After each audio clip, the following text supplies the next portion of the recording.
I'm going to show you now how to create a worksheet from a Google slide. So you can take any worksheet that you have and make it a Google slide by following these easy steps. So the first thing you want to do is create a new Google slide. So you go to slides.new and it'll bring up a new Google slide presentation. I like to get rid of these text boxes. I just select them all and click delete, get out of this. So the first thing you want to do is you want to go to File, Page Setup.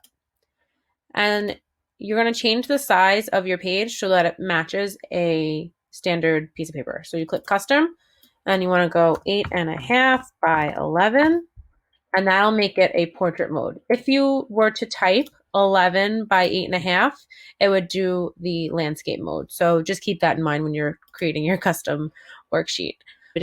So what I'm going to do is I'm going to click the background because I want to change the background. I don't have an image yet, but I do have a product here that I had created that I want the students to be able to fill out to find the least common denominator and equivalent fractions.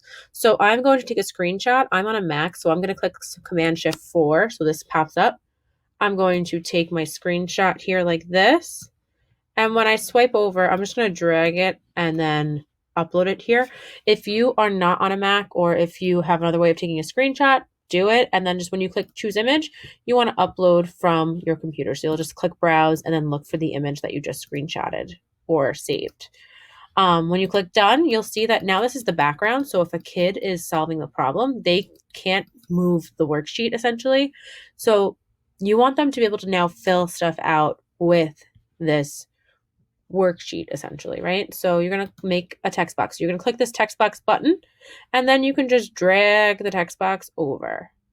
So if they're working with fractions, they might not know the equation tool yet. So you might want to insert a text box. I always put a border around it so that the kids know exactly what to look for. Specifically, I make it a red border so that they know if I see a red border, that's where I need to type something in. And I'll even put like the number symbol in here in red so that they know that's something that they need to answer. I format it however I want to format it, and then I'll just duplicate the text box to everywhere that I want them to put an answer. So Command D if you're on a Mac or Control D if you're on a PC, you're going to duplicate the text box. So now you can see that they can type in a fraction here. They can type in, then I'll just keep duplicating my slide until everything that I want them to fill out has a text box over it. So again, I'm going to want them to fill out their skip counting, their multiples. I'm going to want them to find the least common denominator. And I'm just adjusting the text boxes based on what I want them to fill out. So fraction 1, this one's going to be a little bit small, but you can zoom in and out however you would like. And then to make this a little bit easier, I'm just going to duplicate this whole thing. Here, here, and here. Okay, so now, like I said, I tell my students look for the red boxes. That's where they're typing in their answer. If you want to choose a different color, however you want to do it with your kids, that's fine. That's something that I do.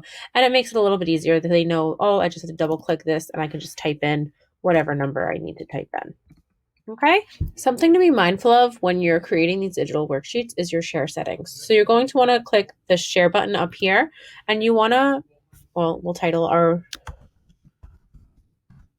you're going to want to click get shareable link and that'll turn your link sharing on. Okay. So you want to make sure that anyone with the link can view.